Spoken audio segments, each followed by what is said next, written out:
Harga ikan tenggiri dan ikan gabus sebagai bahan baku utama pembuatan pempek dan kerupuk kemplang saat ini mengalami kenaikan. Akibatnya, pedagang pempek terpaksa memperkecil ukuran pempek agar tidak terpengaruh terhadap pendapatan mereka. Pantauan di sejumlah pasar tradisional di Palembang, harga ikan tenggiri yang menjadi bahan utama pembuatan pempek dan tekwan masih cukup tinggi, yakni Rp110.000 per kilogram atau naik Rp10.000 dari harga normalnya. Demikian juga dengan harga ikan gabus, dijual pedagang ikan dengan harga Rp90.000 per kilogram. Sejumlah pedagang ikan mengeluhkan kondisi ini. Hal tersebut terjadi akibat pengaruh cuaca dan gelombang laut yang tinggi. Dampak nelayan yang kurang banyak laut membuat stok ikan menjadi berkurang. Tingginya harga ikan yang menjadi bahan baku pempek Palembang ini juga diiringi dengan berkurangnya jumlah pembeli. Oh, tenggiri ini. Buat pempek. Pempek. Nah, berapa lama naik? Sebulan. Bulanan.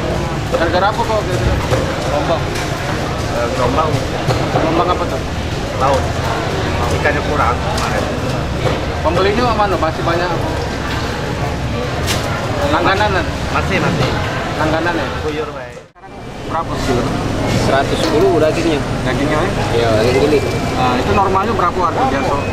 Normalnya 100 saya. Yo, agak kurang ini, angin gelombang besar dia. Kalau gelombang besar dia kurang yo. Biasa memang naik itu ya? Ya, Untuk pembeli kira-kira mana? pembeli agak kurang. Oh, kurang ya? Ya, Gara-gara harga naik nih. harga naik, kebutuhan tidak ada banyak lagi kan dia. Ini tenggiri itu biasa digunakan untuk apa? Pempek, tekwan, model. Kondisi tingginya harga ikan tenggiri dan gabus membuat penjual pempek terpaksa mengecilkan ukuran pempek yang dijual.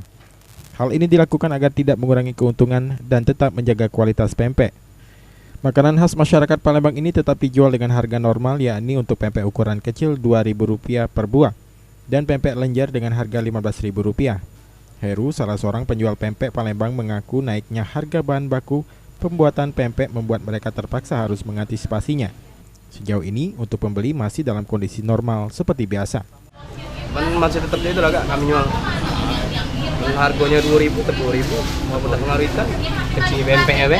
Di pempeknya ya? Sudah berapa lama kira-kira naik? Terus ke baik. Iya. Tidak terlalu pengaruh, cuman ngecek ke volumenya. Iya. Cak mana pembeli sejauh ini? Jadilah banyak juga. Ini harganya dijual berapaan? 2.000 kalau lenjaran 15-an. Masih banyak yang beli. Julius Numban Gaul, PAL TV.